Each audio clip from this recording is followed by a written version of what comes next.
Manhota, qual é, a essa altura, né, considerando a relação que já é péssima entre Venezuela e Estados Unidos, qual é a importância dessa medida, dessa iniciativa dos americanos? Olha, Débora, os americanos estão sendo, inclusive, muito parcimoniosos em relação à tomada de decisão sobre a Venezuela, porque a Venezuela é um tema espinhoso e, sobretudo, num contexto de incerteza, como é o contexto da eleição. Então, isso que foi anunciado, a tomada, né, de sanções contra essas figuras públicas, mesmo aquela decisão por apreender um avião que aconteceu alguns dias atrás, tudo isso vem mostrando que os Estados Unidos devem continuar numa política que já é bastante praticada e conhecida por eles, né, de tentar cercar essas lideranças que são as cabeças, aquelas mais importantes dentro do regime. Os Estados Unidos têm feito isso historicamente e aos poucos vão ampliando um conjunto, né, de punições que deve mais adiante se refletir também em setores econômicos, sobretudo do petróleo na Venezuela, a ponto de tentar estrangular a política e economicamente o regime de Maduro. Imagino que essas medidas vão ser anunciadas aos poucos, que elas já estão sendo articuladas nos bastidores, mas que elas também carecem um pouco da necessidade de definição sobre as eleições. Os americanos estão sendo muito cuidadosos em relação a esse tema, porque não só a gente está falando de um potencial de imigração massiva, que inclusive não favoreceria o governo Biden e a candidatura de Harris nesse momento, como também existe um colateral, nesse caso da Venezuela, que os americanos têm que colocar na conta, que é transportar, né, que é de certa maneira trazer para a nossa região aqui, né,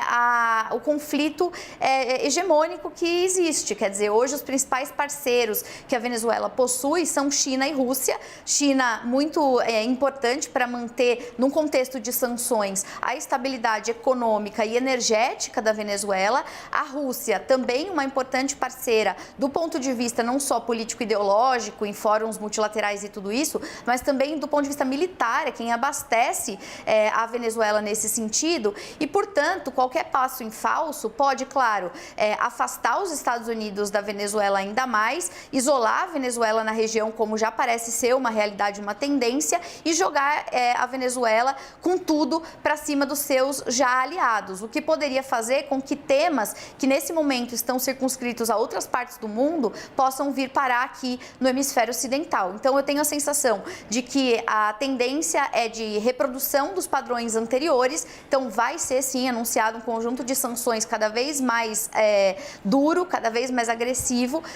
cujos resultados são discutíveis, aliás, não só no caso da Venezuela, mas as sanções econômicas de uma maneira geral costumam ser cercadas de muito debate, afinal de contas a gente não tem indicativos reais, efetivos, de que isso seja o suficiente para acabar levando a uma transição de poder, como em tese, né, deveria ser o princípio norteador, sobretudo quando existem patrocinadores do regime, como nesse caso de grandes potências, Débora e Yuri. Pois é, esse tipo de ações tem demonstrado limites, né, no sentido da sua eficácia, desse efeito persuasivo. Não só nesse caso, né, como a Fernanda Manhota nos menciona, mas dá para fazer um paralelo com o que acontece em relação à Rússia na Ucrânia, que também uma série de medidas, e aí não só dos Estados Unidos, né, mas do mundo ocidental praticamente de forma unânime, todas essas medidas que tentaram restringir ou coagir a Rússia depois de ter invadido o território da Ucrânia, acabaram não se mostrando tão eficazes. Fernanda Manhota, muito obrigado, como sempre, em abrilhantar a nossa tela aqui, mais ainda de estar conosco aqui na redação, já que a Débora ficou feliz de encontrar o Antônio Lavareda lá em Brasília e eu fiquei feliz de encontrar a Fernanda Manhota. Num dos intervalos aqui deu tempo. Por que a Fernanda Manhota está aqui na CNN nesta quinta-feira? Você vai saber em breve na programação da CNN, vai estrelar o nosso fim de semana aqui. Manhota, obrigado mais uma vez, um bom fim de quinta-feira, até amanhã. Obrigada, Yuri, um prazer.